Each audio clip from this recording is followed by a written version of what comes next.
جچینه حتی امریکا تکنولوژیا ناسینا روی مروان لفروکخانا ناونتوایی یا لوس آنجلس دیتا تاقی کردن و بکار آنین. هر دم چاو ملسر تکنولوژی و راوند که باشتره. هر وسا گهورینا رکان بو باشکرنا اولهی لفروکخانان.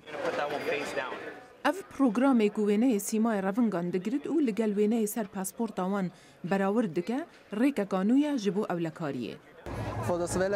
برێکا کامیرەیەن چاودێریە و دکاری وێنەیە ڕووی مرۆڤێکی لە جیهێکی گشتی بگری و تشتێ تو بخوازی ژووی کەسی بزانی.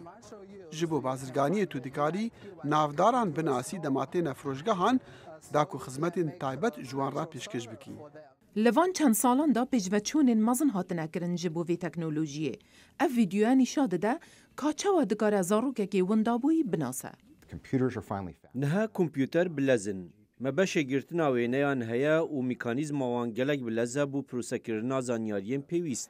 Niha meşîn dikarin rûyên mirovan li hev bînin. Her çend wêneya ji rexekî ve yan jî bilive têra wê yekê dike ku xwediyê wê bête nasîn.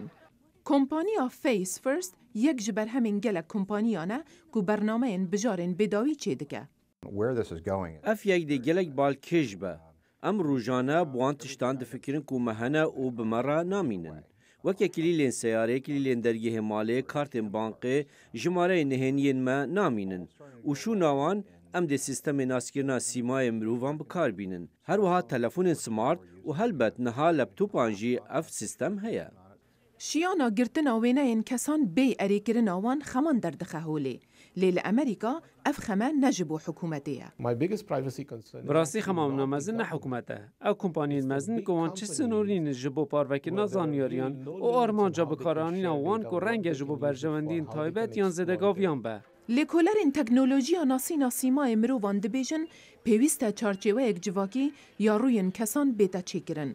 Ji bo rênimayîkirina bikaranîna bêhtir û ewlehîtir ya teknolojiyê û mifajê wergirtina civakî nek têk birina wê.